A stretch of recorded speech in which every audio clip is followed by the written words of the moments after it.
샬롬 샬롬. 하나님 사랑합니다. 여러분 주 안에서 사랑합니다. 오늘 로마서 9장 6절에서 20절, 우리는 모두 다 약속의 자녀이죠. 1절부터 봅니다. 내가 그리스도 안에서 참말을 하고 거짓말을 아니하노라. 나에게 큰 근심이 있는 것과 마음에 그치지 않는 고통이 있는 것을 내 양심이 성령 안에서 나와 더불어 증언하노니, 나의 형제 곧 고리고 친척을 위하여 내 자신이 저주를 받아 그리스도에게서 끊어질지라도 원하는 바다. 이렇게 얘기하죠. 성령 안에서 나와 더불어 증언한다. 이렇게 말합니다. 그리스도 안에 있는 자에게는 결코 정죄함이 없음을 강조하죠. 바울의 주권적인 사랑과 그의 근과 구속의 은혜를 증거하고 있습니다. 아들을 주시기까지 죄인을 사랑하신 하나님께서 주권자로서 아무도 그 사랑을 막을 수 없으므로 그리스도 안에 거하는 성도의 구원은 확실하다. 성령 안에서의 생명이라고 이렇게 얘기하죠. 1절에 보니까 마음에 그치지 않는 고통이 있는 것을 내 양심이 성령 안에서 나와 더불어 증언하노니, 1, 2절에 이렇게 얘기하고 있어요. 죄의 법에서 해방시킨 성령의 법입니다. 나의 형제 고립의 친척을 위하여 내 자신이 저주를 받아 그리스도에게서 끊어질지라도 나는 원한다. 그들은 이스라엘 사람이라 그들에게는 양자됨과 영광과 언약과 율법을 세우신 것과 예배와 약속들이 있고 조상들도 그들의 것이요 육신으로 하면 그리스도가 그들에게서 나셨으니 그는 만물 위에 계셔서 세세히 찬양을 받으실 하나님이시라. 아멘. 5절까지. 바울은 그리스도 예수 안에 있는 자에게는 결코 정죄함이 없다고 선언하므로 사망의 몸에서 해방을 선포합니다. 죄와 사망의 법 아래 있던 자들이 그리스도 예수 안에 있는 생명의 성령의 법으로 인하여 해방되었다. 인간의 육신은 연약하여 율법의 요구를 이룰 수 없게 하나님께서는 새로운 성령의 법으로 인간을 죄의 법에서 구원하시죠. 죄 없는 그리스도를 죄 있는 육신의 몸을 입고 이 땅에 오게 하셔서 십자가의 형벌을 당케 하심으로 율법의 요구를 이루게 하셨던 것이다. 하나님께서는 인간이 할 수 없는 일을 대신 행함으로 은혜를 베푸셨어요.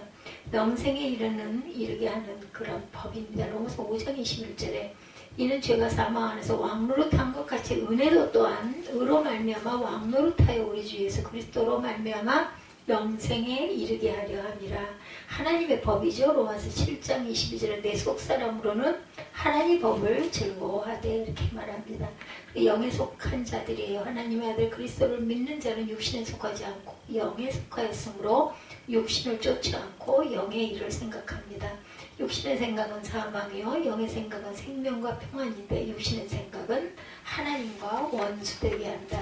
6절에 보니까 5절부터 조상들도 그들의 것이요 육신으로 하면 그리스도가 그들에서 나셨으니 그런 만물에 계셔 세세의 찬양을 받으실 하나님이시라. 6절에 그러나 하나님의 말씀이 폐하진 것 같지 않도다. 이스라엘에게서 난 그들이 다 이스라엘이 아니요 또한 아브라함의 씨가 다 그의 자녀가 아니라 오직 이삭으로부터 난 자라야 메시라 불리라 하셨으니 8절에 그 육신의 자녀가 하나님의 자녀가 아니요 오직 약속의 자녀로 씨로 여기심을 받느니라.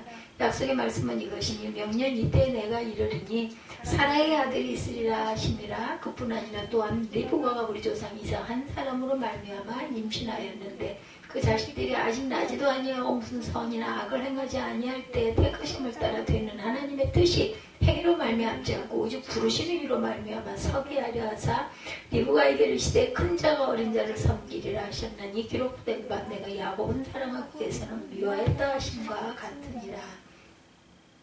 생명의 근원이신 하나님과 원수된 자가 사망을 당하는 것은 당연하죠. 성도가 영에 속하였다는 것은 그리스도의 영이 그 안에 거함을 의미합니다. 믿는 자에게는 하나님께서 성령을 선물로 주셔서 언제나 성령과 동행케 하는 거죠. 또한 하나님께서는 그리스도의 부활의 영을 소유한 자에게 죽어도 다시 살아나는 은혜를 베풀어 주십니다. 성령으로 거듭나 요한복음 3장 6절이죠. 육으로 난 것은 육이요 영으로 난 것은 영이니 내가 네게 거듭나야 하겠다 하는 말을 놀랍게 여기지 마라. 몸의 행실을 죽여야 돼. 로마서 8장 13절에 너희가 육신대로 살면 반드시 죽을 것이로되 영으로서 몸의 행실을 죽이면 살리니 무릇 하나님의 영으로 인도함을 받은 사람은 곧 하나님의 아들이라. 하나님의 아들의 영을 받아요. 사울은 성도가 하나님의 영으로 인도함을 받은 자로 곧 하나님의 아들이 됨을 교훈합니다. 하나님의 아들이라 하면 하나님 나라를 유업으로 받게 됨을 의미하죠. 죄로 인해 하나님과 원수되었던 자도 그리스도 안에서 그리스도의 영을 받으면 하나님의 아들 된 권세를 얻게 된다. 그래서 하나님을 아버지라고 담대히 부를 수 있고 더 이상 하나님을 무서워하지 않게 된다라는 거예요. 예, 무서워하지 않게 된다. 예, 16절에도 보면 예, 그런즉 원하는 자로 말미암음도 아니요 다른 박질하는 자로 말미암음도 아니요 오직 긍휼히 여기신 하나님으로 말미암음이라. 17절에 성경이 바로 이르시되 내가 이를 위하여 너를 세웠으니 곧 너로 말미암아 내 능력을 보이고 내 이름이 온 땅에 선포되게 하려 함이라 하셨으니 그런즉 하나님께서 하시고자 하는 자를 긍휼히 여기시고 하고자 하시는 자를 완악하게 하시니라. 긍휼히 여기게도 하고 완악하게도 만드신 하나님이다. 이런 성도의 하나님의 아들 되면 성령께서 증거하시고 보증하신다. 그리스도로 인해 양자가 됐어요. 그러므로 만물이 그를 위하여 또한 그로 말미암은 이가 많은 아들들을 이끌어 영광에 들어가게 하시는 일에 그들의 구원의 창시자를 고난을 통하여 온전하게 하시며 합당하다. 거룩하게 하시는 이와 거룩하게 함을 입은 자들의 다한 근원에서 난지라. 그러므로 형제라 부르시기를 부끄러워하지 아니하였다. 아들의 영을 받았어요. 갈라디아서 4장 6절에 너희가 아들이므로 하나님이 그 아들의 영을 우리 마음 가운데 보내서 아빠 아버지라 부르게 하셨다. 그래서 소망 중에 이기는 고난입니다. 고난과 비교할 수 없는 영광이라고 우리에게 얘기하죠. 네, 그래서 고난과 비교할 수 없는 영광. 바울은 성도들이 땅에 당하는 고난은 장차 나타날 영광과 좋게 비교할 수 없다. 성도가 하나님의 말씀을 쫓아 영적인 삶을 살아갈 때 세상으로부터 핍박을 받아요. 그러나 성도에게는 하나님 나라에서 누릴 행복에 대한 소망이 있기에 절망하지 않고 믿음으로 싸워나간다. 이러한 성도의 소망은 단지 인간의 소망한 마음일 뿐만 아니라 모든 피조물이 갖는 소망입니다. 피조물이 죄에 오염되어 죄의 세력에 굴복하는 것은 자기 뜻이 아니고 오직 굴복해 하시는 하나님으로 말미암음이기에 하나님께서 악의 세력을 물리치시고 피조물에게 자유를 주실 날을 고대하고 있죠. 그러므로 그리스도의 구속은 인간만을 위한 것이 아니고 하나님께서 창조하신 모든 피조물을 위한 것이다. 예, 혹 내가 내게 말하기를 그러면 하나님 어찌하여 허물하시냐 누가 그 뜻을 대적하리라 하는 이 사람이야. 내가 누구에게 감히 하나님께 반문하느냐. 지음을 받은 물건이 지은 자이가 어찌 나를 이같이 만들었느냐 말하겠느냐. 토기쟁이가 지능한 덩어리로 하나는 귀 있을 그릇을 하나는 천 있을 그릇을 만든 고난이 없느냐. 만일 하나님이 그 진노를 보시고 그의 능력을 알게 하고자 하사 멸하기로 준비된 진노의 그릇을 오래 참으심으로 간용하시고 단 영광받기로 예비하신 바 긍휼을 그릇에 대하여 그 영광의 풍성을 알게 하고자 하셨을지라도 무슨 말을 하겠느냐. 이 그릇은 우리니 곧 유대인 중에서 뿐만 아니라 이방인 중에서도 부르신 자니라. 그러므로 그리스도의 구속은 인간만을 위한 것이 아니고 하나님께서 창조하신 피조물을 위한 것이다. 환난을 통해 천국에 들어간다 그러죠. 사도행전 14장 21일 제자들의 마음을 굳게 하여 이 믿음에 머물러 있으라고 권하고 또 우리가 하나님의 나라에 들어가려면 많은 환난을 겪어야 할 것이라 하고 부활을 소망합니다. 히브리서 11장 35절에 여자들은 자기의 죽은 자들을 부활로 받아들이기도 하며 또 어떤 이들은 더 좋은 부활을 얻고자 하여 심한 고문을 받되 구차히 풀려나기를 원하지 아니하였으며 그래서 탄식합니다. 피조물은 탄식과 함께 고통하고 있다고 바울이 진술하는데 이는 죄의 영향으로 인해 피조물이 하나님의 선하신 창조의 목적을 이루지 못함을 묘사하죠. 또한 성도들도 속으로 탄식하여 하나님의 아들로서의 구원이 완성된 날을 고대하고 있어요. 성도들은 이미 그리스도 안에서 하나님의 자녀되는 권세는 소유했지만 아직 구원의 과정에 있기에 구원의 완성을 소망하고 있다. 이런 성도의 소망은 눈에 보이지 않습니다. 그러나 성도는 믿음으로 그 소망을 굳게 잡고 인내로 승리하여야 한다. 믿음은 바라는 것들의 실상이고 보지 못하는 증거다. 히브리서 10장 1절이죠. 저주받은 피조물이라고 창세기 3장 17절에 아담에게 이르시되 내가 내 아내의 말을 듣고 내가 내게 먹지 말라 한 나무의 열매를 먹었은즉 땅은 너로 말미암아 저주를 받고 너는 내 평생에 수고하여 그 소산을 먹으리라. 피곤한 만물입니다. 전도서 1장 8절에 모든 만물이 피곤하다는 것은 사람이 말로 다 할 수 없나니 눈은 보아도 족함이 없고 귀는 들어도 가득 차지 아니한도다. 성도의 연약함을 누가 도우셔요? 성령께서 도우시죠. 성도가 고난 중에 하나님의 구원의 완성을 바라며 나아갈 때 하나님께서는 홀로 두지 아니하시고 성령께서 언제나 함께 하시며 도움을 주시죠. 성령께서 성도의 어려움으로 인하여 말할 수 없는 탄식으로 성도를 위하여 친히 간구하신다.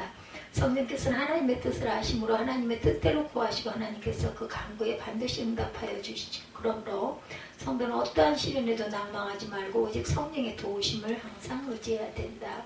하나님이 함께 하실 때 어떠한 세력도 성도를 해칠 수가 없어요. 성령으로 말미암는 성도의 권능. 미가서 3장 8절에 오직 나는 야훼의 영으로 말미암아 능력과 정의와 용기로 충만해 있어서 야곱의 허물과 이스라엘의 죄를 그들에게 보이리라. 약할 때 강해지는 성도죠. 고린도서 12장 10절에 너희가 무슨 일에든지 누구를 용서하면 나도 그리하고 내가 만일 용서할 일이 있으면 용서한 그것은 너희를 위하여 그리스도 앞에서 한 것이니 이는 우리로 사단에게 속지 않게 하려 함이라. 우리는 그 계책을 알지 못하는 바가 아니로다. 하나님의 영원한 사랑이에요. 어떻게 되어 합력하여 선을 이루시죠? 바울은 하나님의 부름을 입은 자들에게는 모든 것이 합력하여 선을 이룬다고 말씀하는데 여기서의 선은 구원을 의미합니다. 하나님께서는 한 영혼을 구원하시기 위하여 창세전에 택하시고 그들을 그리스도의 구속으로 구원하시고 성화의 과정을 거쳐 영화의 길로 인도하신다. 성도의 소망은 하나님의 감권적인 역사하심 속에서 성취되어집니다. 이러한 하나님의 구원 역사는 성도에 대한 하나님의 무한한 사랑을 근거로 한다. 미리 예정하신 구원이에요. 고린도전서 2장 7절에 오직 은밀한 가운데 있는 하나님의 지혜를 말하는 것으로서 곧 감춰졌던 것인데 하나님이 우리의 영광을 위하여 만세전에 미리 정하신 것이라. 후회 없이 부르셔요. 로마서 11장 29절에 하나님의 은사와 부르심에는 후회함이 없느니라. 모든 것을 주시는 하나님의 사랑입니다. 그래서 이 사람아 내가 누구이기에 감히 하나님께서 반문하느냐. 짐을 받은 물건이 지은 자이가 어찌 이같이 만들었느냐 말하겠느냐. 토기장이가 지는 간더기로 하나는 귀에 쓸 그릇을 하나는 천히 쓸 것을 만들 권한이 없느냐. 만일 하나님의 그 진노를 보이시고 그의 능력으로 알게 하고자 하사 멸하기로 준비된 진노의 그릇을 오래 참으시로 관용하시고 영광 받기로 예비하신 바 긍휼의 그릇에 대하여 그 영광의 풍성함을 알게 하고자 하셨을지라도 무슨 말을 하겠느냐. 이 그릇은 우리니 곧 유대인 중에서뿐만 아니라 이방인 중에서도 부르신 자니라. 호사에 그래도 이르기를 내가 내 백성 아닌 자를 내 백성이라 사랑하지 아니한 자를 사랑한 자라 부르리라. 너희는 내 백성이 아니라 한 그곳에서 그들이 살아서 계신 하나님의 아들이라 일컬음을 받으리라 한과 같으니라. 또 이사야가 이스라엘에 관하여 외치되 이스라엘아 자손들의 수가 비록 바다의 모래 같을지라도 남은 자만 구원을 받으리니 주께서 땅 위에서 그 말씀을 이루어 속히 시행하시리라 하셨느니라. 또한 이사야가 미리 말한 바 만일 만군의 주께서 우리에게 씨를 남겨두지 아니하셨다면 우리가 소돔과 같이 되고 고모라와 같았으리라 한과 같으니라. 그런즉 우리가 무슨 말을 하리요. 의를 따르지 아니한 이방인들의 의를 얻었으니 곧 믿음에서 난 의요. 이 의의 법을 따라간 이스라엘은 율법에 이르지 못하였으니 어찌 그러하냐. 이는 그들이 믿음을 의지하지 않고 행위를 의지함이라. 부딪힐 돌에 부딪혔느니라. 그래서 바울은 하나님의 부름을 입은 자들에게는 모든 것이 합력하여 선을 이룬다.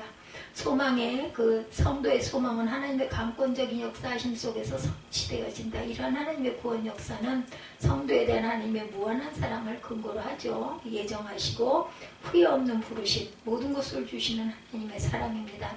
하나님의 성도에 대한 사랑이 모든 것을 아낌없이 주시는 사랑임을 밝히죠. 자기 아들까지 주신 하나님께서 성도에게 무엇이든지 못 주실 게 없다. 그래서 이러한 하나님의 사랑은 성도로 어느 누구도 대적할 수 없는 근거가 됩니다. 사단이 정죄하여도 하나님의 의인으로 인정하실 때 성도에게 두려울 곳이 없다. 죽음에서 부활하신 능력의 주께서 성도들을 위하여 간구하심으로 성도에게는 어떤 두려움도 오직 담대한 믿음이 있을 뿐이다.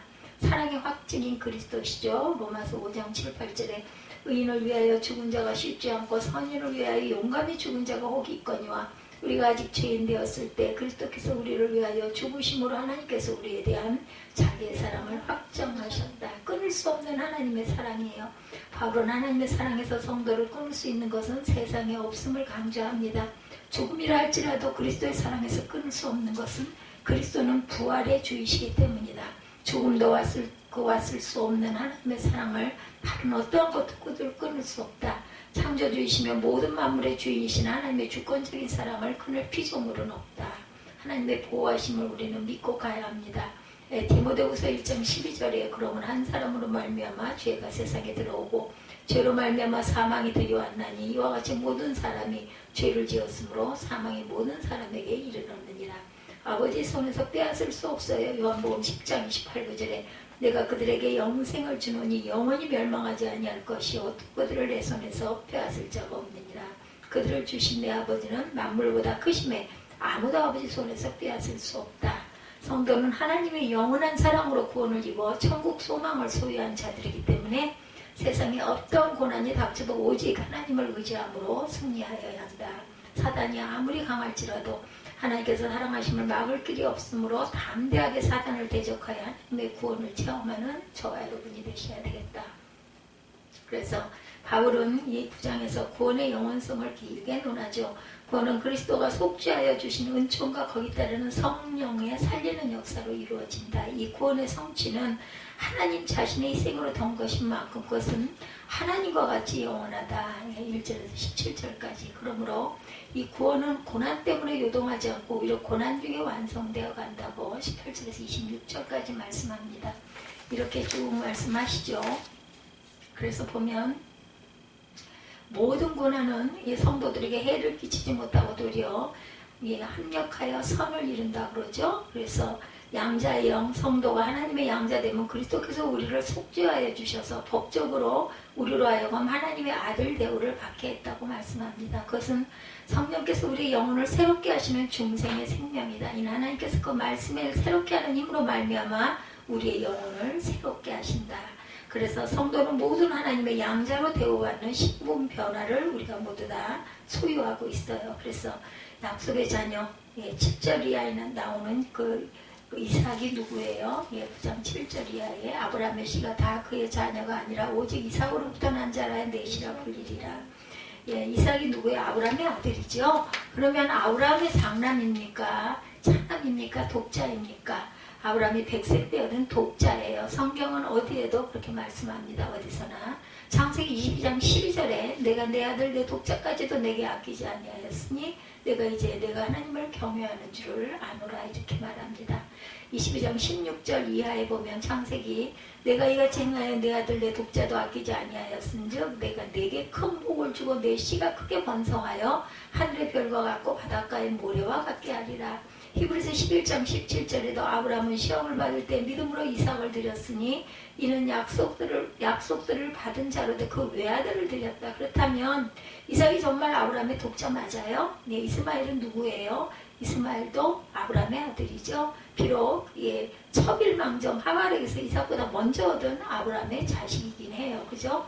당연히 아브라함도 그렇게 생각을 했습니다. 그런데 하나님은 아니에요. 본문 7절에도 보면 하나님은 아브라함의 씨라고 해서 다 그의 자식이 아니라고 하시면서 오직 이삭만을 아브라함의 아들이다 이렇게 얘기합니다. 창세기 21장에도 보면 더 가혹해요. 이삭이 태어나자 하나님의 하갈과 이스마엘을 아예 집에서 내쫓으라고 하시죠. 그래서 아브라함이 그 아들로 인하여 이스마엘로 인하여 매우 근심하였다. 그래 어떻게 해요? 하나님의 명령하시니까 결국 하갈과 이스마엘은 광야로 쫓겨나죠. 근데 그 배달은 아브라함의 두 아들 이삭과 이스마엘이 지금의 이스라엘과 이슬람의 원조가 돼서 지금도 대치를 하고 싸우고 있습니다. 이삭의 후손들은 이삭의 야곱의 새 이름이 이스라엘을 국호로 지금까지도 건재하게 서 있고 이스마엘의 후손들은 이슬람은 그때 광야로 쫓겨난 오늘까지 사막지대에서 살며 중동의 강력한 아랍 연맹을 구축하고 있죠. 지금도 이스라엘은 자기들의 조상을 아브라함과 이삭과 야곱이라고 고백하고 있고 이슬람은 아브라함과 이스마엘이 바로 자신들의 뿌리고 원조다 이렇게 고백을 합니다.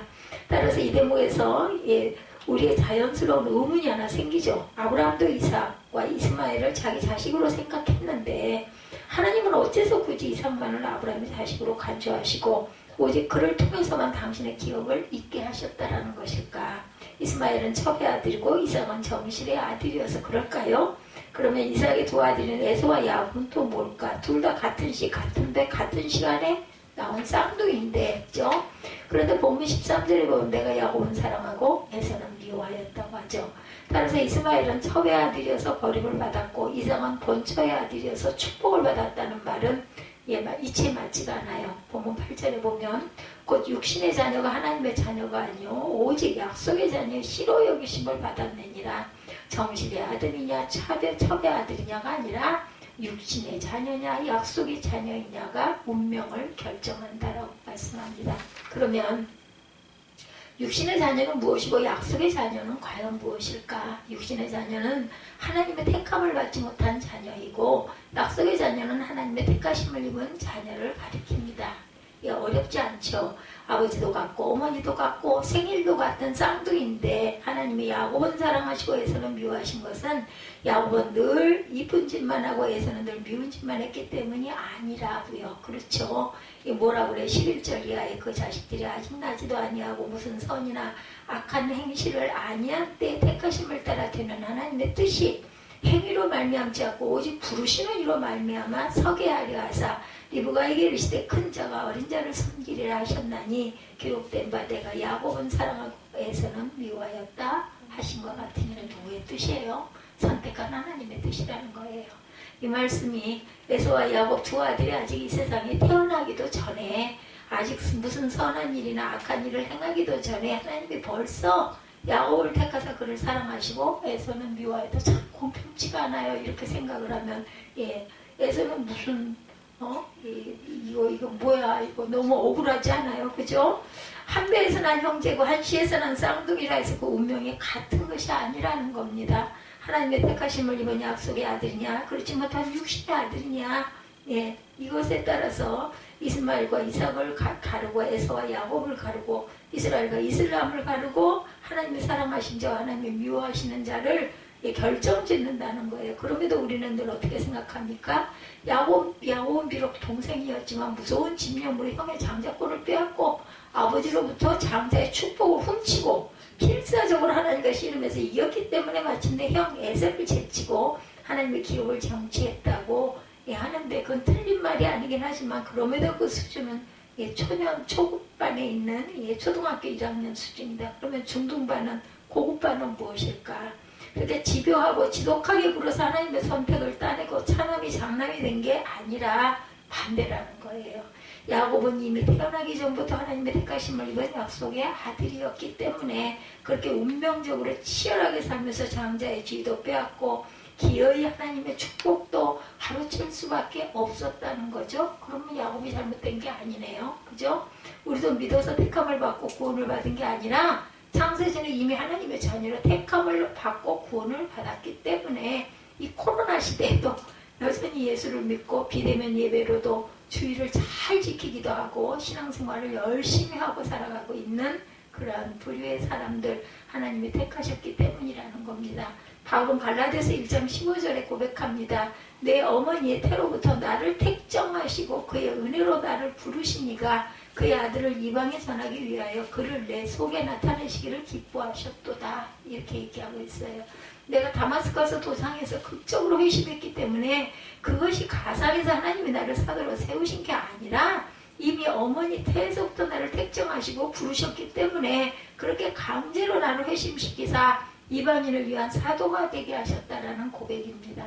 이게 얼마나 정확하고 완벽한 확신이에요. 그죠? 야곱의 아버지 이삭에게서 장자의 축복으로 훔친 사건을 여러분들은 어떻게 생각하십니까? 그것이 정말 야곱의 아버지 이삭을 속인 사건이고 아버지 이삭이 야곱에게 깜쪽같이 당한 사건일까요? 저는 그렇게 생각하지 않습니다. 야곱의 어머니 리브가가 짜고 아버지 이삭을 속이고 형의 축복을 가로챈 게 아니고 반대로 아버지 이삭이 야곱을 속이고 에서에게 주어야 할 축복을 야곱에게 내린 사건이라는 것이죠. 이삭이 에서와 야곱 쌍둥이를 낳은 때가 언제였어요? 잘 보세요. 그의 나이 60세 되던 해였습니다. 그리고 야곱의 아버지 이삭을 속일 때는 그의 나이 20세 전후, 그러니까 이삭의 나이가 약 80세쯤 됐을 때예요. 그런데 이삭은 그 후에도 무려 100년을 더 살아서 180세에 세상을 떠났습니다. 180세까지 산 사람이 아무리 감각이 무뎌지고 눈이 어두웠다 해도 80세에 벌써 야곱의 어설픈 영국에 넘어갈 정도로 그렇게 눈이 어둡고 그죠? 약했겠느냐. 에서의 몫인 장자의 축복을 실수로 야곱에게 주었다는 말인가 말이 돼요? 안 되잖아요. 60세 때 180세까지 산 사람인데 60세면은 지금의 우리 나이 60이 아니라 그 나이 기준으로 봤을 때는요 청년이 좀 넘어선 그 나이 때입니다. 반도 안 된 그 나이에서 그렇게 정말로 잘못 봐가지고 그러면서도 그 얘기도 했어요. 예, 너는 어떻게 목소리는 야곱의 목소리인데 몸에 털이 붙어있는 모습은 에서냐 이렇게 얘기도 했단 말이죠. 염소를 잡아서 그 가죽을 자기 팔과 목에 감았어요. 그죠? 에서는 온몸에 털이 무성한 사람이었고 야곱은 털이 없는 민둥이었기 때문이죠. 그래서 염소 털로 형을 가장한 건데 아버지 이삭이 야곱의 팔을 만져보고 뭐라 그래요? 음성은 야곱이로되 칼은 에서로다 라고 속아주는 척한 거죠. 어떻게 염소털과 사람털이 같겠어요. 그죠? 또 야곱은 염소 고기를 들여서 사냥해온 고기라면서 아버지에게 별미를 만들어 드립니다. 집돼지와 멧돼지 고기가 같겠느냐는 거예요. 그렇죠? 닭고기와 꽁고기가 같겠느냐는 거죠. 그럼에도 이삭은 어설프게 에서 행세를 한 야곱에게 속아준 거라는 거죠. 그리고 마음껏 축복을 해줍니다. 글쎄요, 리브가가 하나님의 뜻을 알고 있는데 남편인 이삭이 모르겠어요? 그 얘기 안 했겠어요? 임신해가지고도 그렇고 리브가가 얘기를 했을 거고 사이가 좋았는데 유일하게 이삭만 척을 두지 않고 일부 일처로 끝이 납니다. 이삭만. 그런 이삭이 어떻게 리브가 말을 안 들었겠냐는 거죠. 마음으로는 그 고기 사냥에다 주는 에서가 좋았을 수 있어요. 아버지 이삭이. 그렇지만 하나님의 뜻은 알고 있지 않았겠느냐. 야곱은 지금도 그때 자기가 아버지를 완벽하게 속였다고 생각하지만 그렇지 않을 거라. 오히려 이삭이 야곱을 속인 거예요. 아버지가 더 고수입니다. 이삭은 이미 야곱이 지금 말도 안 되는 쇼를 하고 있다는 것을 알면서도 모르는 척, 당한 척한 거라는 거죠. 그러고도 남았을 것 같아요. 그런 이미 하나님의 뜻을 알고 있었기 때문에 이삭이 얼마나 하나님께 순종적인 사람이었어요. 우물을 파고 블레셋이 뺐으면은 싸움도 안 하고 또 다른 데 가서 또 파고 아주 정말 끈질기게 우물만 펴댔잖아요. 그래서 부자가 되기도 했습니다. 에서가 아니라 야곱이 약속의 아들이고 하나님의 기업을 승계할 택함받은 자식이란 사실을 알았을 것이다. 그래서 하나님의 뜻을 승복하여서 야곱에게 속아줌으로 하나님의 구속사에 협조를 한 것이라는 거죠. 그렇다면 또 하나의 의문이 생겨 더 잘난 것도 아니고 반드시 야곱이어야 한다는 특별한 무엇이 있는 것도 아닌데 어찌 하나님은 처음부터 에서가 아니라 굳이 야곱이었는가? 이것도 의문이죠. 어차피 행위로 택하신 것이 아니라 이미 태어나기 전에 일방적으로 결정하신 것이라면 왜 반드시 이삭이고 야곱이냐는 겁니다. 왜 처음부터 이스마엘과 에서는 아니었냐? 솔직히 에서가 야곱보다 못한 게 뭐 있어요? 야곱은 늘 부엌에서 팥죽이나 쏘던 사람이었고 에서는 남자답게 들에 나가서 사냥을 즐기던 사람이었어요. 잘생기기도 훨씬 잘생겼을 것 같아요. 건장하고 키도 크고. 그래서 어머니 리브가는 팥죽 쏘는 야곱을 더 좋아했고 아버지 이삭은 사냥해서 고기 갖다 주는 에서가 저 같아도 그랬을 것 같아요. 남자다워서 좋았겠죠. 그런데 하나님은 왜 어째서 그런 야곱을 사랑하시고 에서는 미워했을까? 그것이 불가사의하다는 거죠. 이 문제는 누구도 풀 수 없는 영적 수수께끼고 영원한 비밀입니다.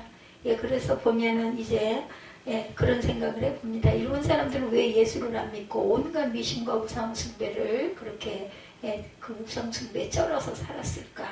벌써 광복이 주기가 76주년 정도 됐어요. 우리보다 훨씬 더 잘 살고 노벨상 수상자도 많고 더 세련되고 교양도 있는데 하나님은 왜 그 일본 사람을 내버려 두고 우리 대한민국 사람들만 고집을 하셨을까? 그렇죠.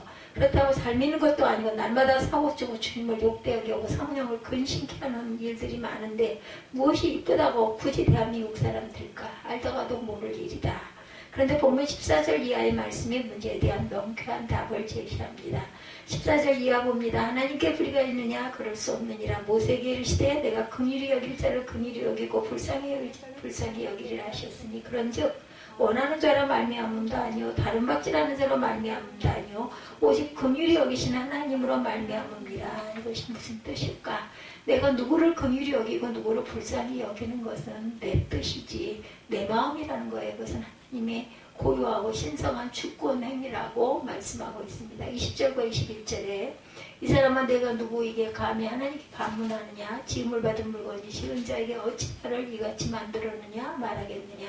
토기장이가 진흙한 덩이로 하나는 귀에 있을 그릇을 하나는 척 있을 그릇을 만들 권한이 없느냐? 엿장수가 1분의 가위를 몇 번 치든 것은 오직 엿장수 마음이라는 거예요. 토기장이가 진흙한 덩이로 무슨 그릇을 만들든 순전히 토기장이의 마음이고 토기장이의 의지입니다. 따라서 나는 왜 뚝배기를 만들고 나는 왜 가마에서 꺼내자마자 깨뜨리느냐에 항의할 수 있는 것은 없다는 것. 전적으로 토기장이의 마음이고 토기장이의 선택이다. 야곱을 사랑하고 에서를 미워하신 것이나 이삭을 택하시고 이스마엘을 버리신 것이나 또한 지지리도 못난 한국 사람들을 택하시고 저잘난 일본 사람들을 버려두신 것도 다 누구도 침해할 수 없는 하나님의 절대적인 권한이고 신성불가침이라는 것. 그분만이 고유한 주권 행사이시기 때문에 우리에게 할 일이 있다면 항의나 회의가 아니라 오직 감사만 있을 뿐이라는 거죠. 하나님이 잘난 사람을 다 두시고 굳이 못난 나를 택하신 데는 아무 이유나 조건이 없습니다. 하나님의 당신 임의대로 이삭은 택하시고 이스마엘은 버리신 것이다. 야곱은 택하시고 에서는 미워하시고 긍휼히 여길 자는 긍휼히 여기시고 불쌍히 여길 자는 불쌍히 여기신 것뿐이다.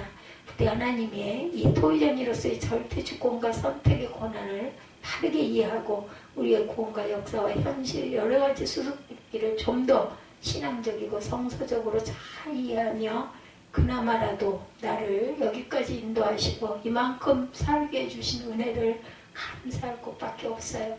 어떻게 하나님의 마음을 우리의 그 이 짧은 소견으로 다 알 수 있겠어요? 하늘에 가야나 알지 않겠느냐. 그렇다면 내 그릇된 나를 하나님께서 이만큼 은혜 주시고 복 주신 것을 늘 감사하고 기뻐하는 그런 저와 여러분들이 되어서 하나님의 영광을 드러내시기를 주님의 이름으로 축복합니다.